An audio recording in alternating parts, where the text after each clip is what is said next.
Muy buenas, mi nombre es Luis Francisco Torres Centeno y a continuación vamos a explicar el ejercicio de la materia electrónica y potencia de la carrera de Ingeniería Electrónica, en donde se nos piden calcular los parámetros de diseño de un conversor AC y DC.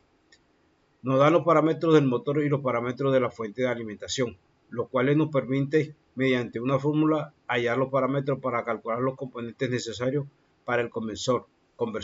Entonces tenemos que el voltaje pico viene dado por el voltaje RMS, que son 120 voltios, dado por la fuente.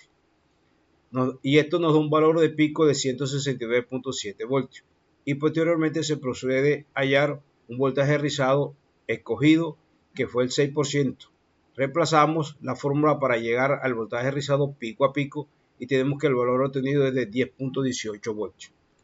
Posteriormente hallamos el voltaje mínimo del voltaje de continua y tenemos que es la mitad del voltaje rizado pico a pico, debido a que la onda está tomada por la mitad y el voltaje pico es la mitad de la onda. Entonces esto nos da como resultado el valor de 169.64 voltios.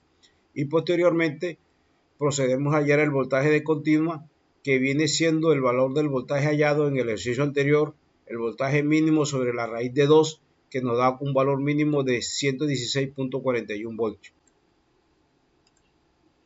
Procedemos a hallar la capacitancia del condensador, que viene dada por la fórmula de la intensidad sobre 2 por la frecuencia, por el voltaje rizado pico a pico. Esta frecuencia está dada por el rango de operación del motor, lo cual escogimos 70 Hz por ser el valor de la frecuencia comercial que disponemos, y por ende reemplazamos los valores y nos da que el capacitor que debemos tener es de 5.6 microfaradios aproximadamente. Ahora bien, procedemos a calcular la resistencia de la carga que va al paralelo del condensador, que viene dada por el voltaje de este obtenido y la intensidad del motor, lo cual nos da como resultado 20.5 ohmios. Con esto tenemos los parámetros del conversor. Procedemos a realizar el circuito de Proteus y veremos los valores de los multímetros, los cuales nos muestran los valores del voltaje efectivo RMS. Luego tenemos los valores obtenidos en las ondas.